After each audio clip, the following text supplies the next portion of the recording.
ಪ್ರತಿಭಟನೆಯ ವೇಳೆ ಪೊಲೀಸರ ಕರ್ತವ್ಯಕ್ಕೆ ಅಡ್ಡಿಪಡಿಸಿದ ಆರೋಪಕ್ಕೆ ಸಂಬಂಧಪಟ್ಟಂತೆ ಚಿಕ್ಕಮಗಳೂರಿನಲ್ಲಿ ಬಿಜೆಪಿ ಕಾರ್ಯಕರ್ತರ ಮೇಲೆ ಎಫ್ಐಆರ್ ದಾಖಲಾಗಿದೆ. ಪ್ರತಿಭಟನೆಯ ವೇಳೆ ಪೊಲೀಸರ ಕರ್ತವ್ಯಕ್ಕೆ ಅಡ್ಡಿಪಡಿಸಿದ ಆರೋಪಕ್ಕೆ ಸಂಬಂಧಪಟ್ಟಂತೆ ಚಿಕ್ಕಮಗಳೂರಿನಲ್ಲಿ ಬಿಜೆಪಿ ಕಾರ್ಯಕರ್ತರ ಮೇಲೆ ಕೇಸ್ ಆಗಿದೆ.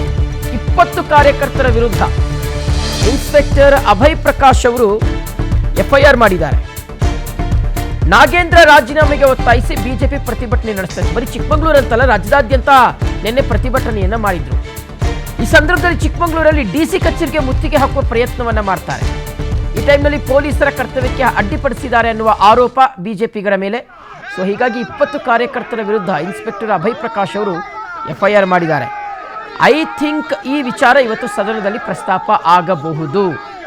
ಯಾಕೆಂದರೆ ಒಬ್ಬರಲ್ಲ 20 ಕಾರ್ಯಕರ್ತರ ವಿರುದ್ಧ ಎಫ್ಐಆರ್ ಆಗಿದೆ ಅನ್ನೋದಾದರೆ ಸಹಜವಾಗಿ ಈ ವಿಚಾರವನ್ನು ಬಿಜೆಪಿ ನಾಯಕರು ಇವತ್ತು ಸದನದಲ್ಲಿ ಪ್ರಸ್ತಾಪ ಮಾಡ್ತಾರೆ ಅಂತ ಅನ್ನಿಸ್ತಾ ಇದೆ.